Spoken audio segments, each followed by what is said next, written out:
Uni's found a bone and I found some fatwood, so we're happy. Okay, so the Zappers Modern Puukko. I might not be in exactly the quietest place in Lapland. I'm a little bit too close to the road and there appears to be some kind of construction work going on nearby. I actually didn't want to walk too far at the moment because Uni's hurt her paws a little bit. She's, well, we were up in the mountains for a couple of days and yeah, I mean she's a working sled dog and she pulls, so she's been dragging me round like an absolute lunatic and she's damaged her paws a little bit. So I have got booties that I can put on her so she can walk a little bit further. But yeah, we're actually quite close to the road. Yeah, we've had enough adventures recently, haven't we, Uni? Uni's been back to Norway, where she was born. Different part of Norway. So the first thing that I'm going to do is get a fire going using the Polski Puukko, as I like to call it. That should keep the mosquitoes at bay a little bit.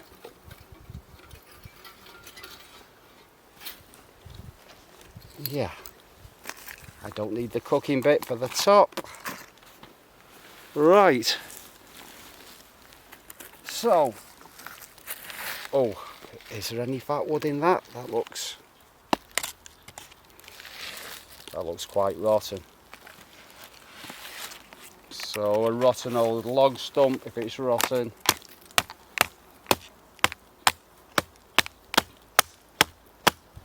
If it's rotten, then it's not fatwood, basically.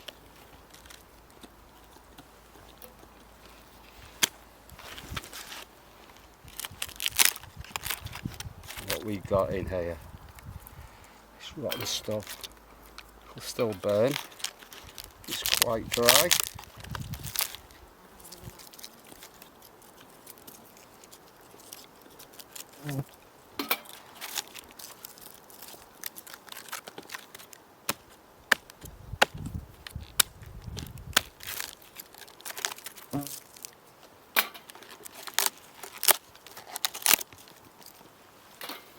Is that all we got?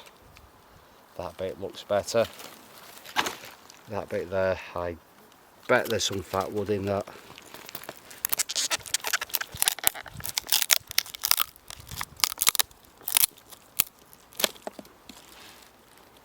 Yes, there we go. That's more like it. That's more like it. So, this thing, they're calling it a Modern Puukko. And one thing, can you really call it a Puukko? It's a full tang knife. I don't know, depends on how you define a Puukko.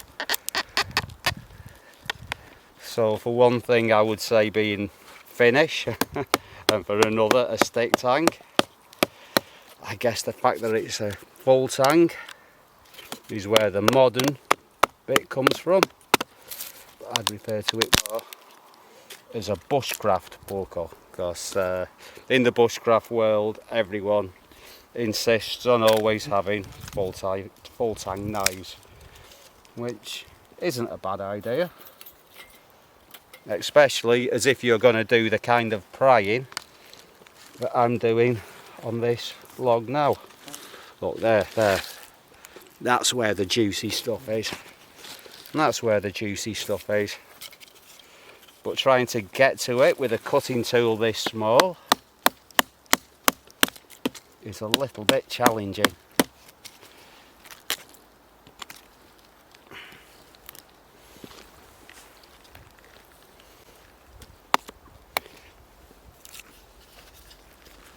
So this is exactly why I like to carry something a little bit bigger. So I've been taking this thing into work with me every day for a number of months now. So probably since round about May. It's now the end of July. And this is the kind of thing I've been doing with it. So this is an old bike tyre that's going to make some footrests for a dog sleigh. Also been doing quite a lot of woodwork and also cutting rope and general farm tasks, opening bags of feed. You know, you get the impression. It might not be exactly what we do with a knife in the forest, but it gives me a good indication as to the edge retention and the durability of the knife.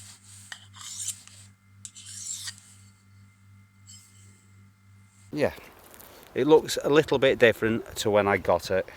It looked quite a lot paler before a little bit more oil was added, and I've also totally reprofiled the edge. One thing I'm really digging about this knife is the sheath. Really, really well stitched, well made sheath. I mean, €40 just for the sheath wouldn't be outrageous. And as for the knife, I mean, it's had a few fishing trips, a few hiking trips, many days of work. The steel, 80CRV2 by the way, edge retention, really nice, really good steel. So, as if I was comparing it to something like Beavercraft or BPS, I'd say this, better steel, fit and finish. Yeah, a little to be desired. The edge that it came with was pretty poor. Not only that, but it took some work to put it right. I actually bought myself a work sharp after doing this. I thought, I'm not doing that again. And also little things like yeah, it's not very well finished around the bottom here. There's also a couple of chips in there that I might have done. Yeah, so you can remove the scales.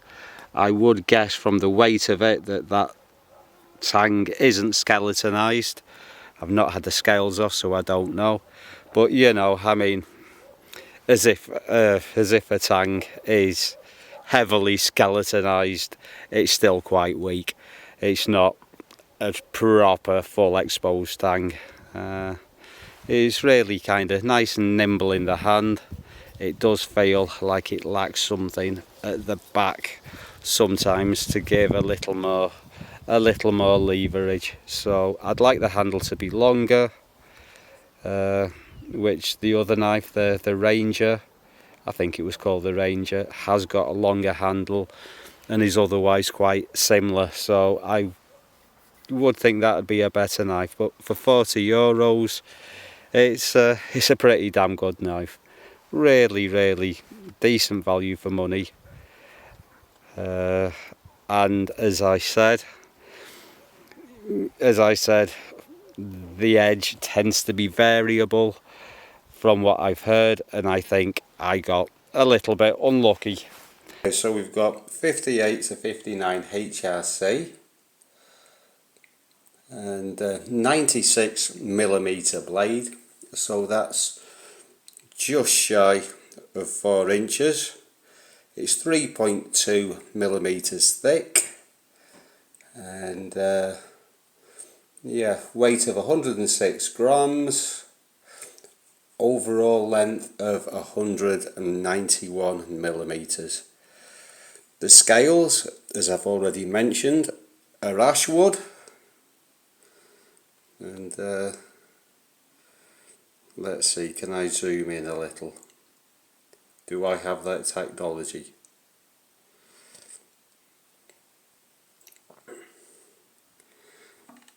So let's see if I can get a bit of a... I don't think you can really see the grind very well, but it is just slightly convexed, particularly towards the edge. It does still cut quite similar to a sabre grind, and like I said, 80 CRB2 steel and €40, so it's cheap. But something of a similar price, they've just recently stopped making these. Martini, the Susletti. I really like this knife. It's lighter, it's very manageable, it's nowhere near,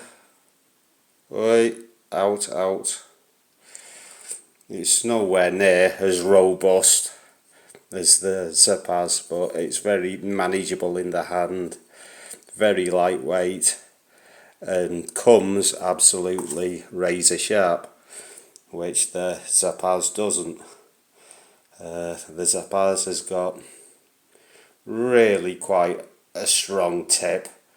I mean, you saw me, you saw the way I was treating it in the woods. I wouldn't have done that with the Susletti. You've got a sharpening choil there at the bottom, a little trace of a finger guard there, and yeah, scales are removable. That looks like an Allen key to me.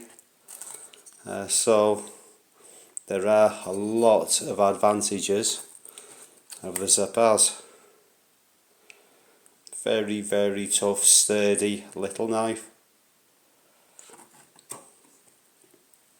It's quite a typical grind in finish knives.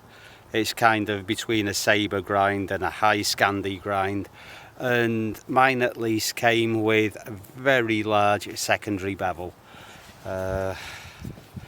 which I've now convexed off. So I removed material mostly from the top of the secondary grind and made it convexed.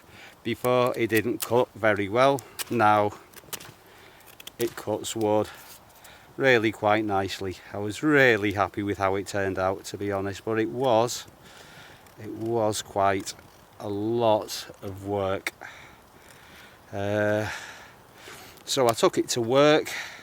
I got it on the belt sander, which is something that I really don't like to do because it can go very badly wrong very quickly. It didn't, and I finished it off on stones and strops. Okay, so the spine doesn't come overly sharp on this,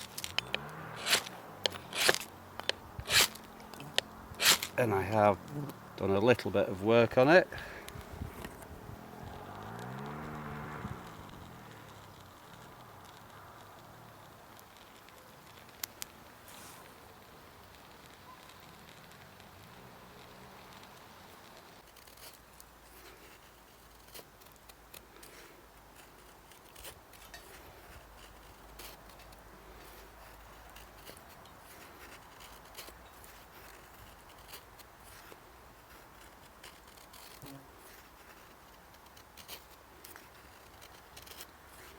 And that's really not too bad. Deer fly on me there. Oh, it's gone. Oh, it's back.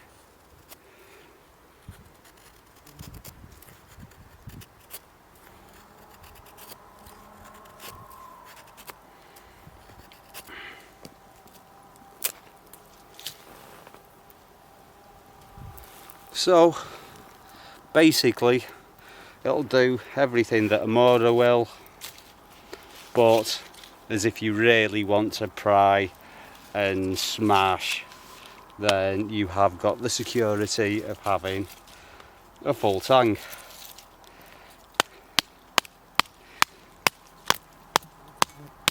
But really, if you want to be doing all of this kind of stuff, I would recommend getting a slightly bigger knife and a better baton.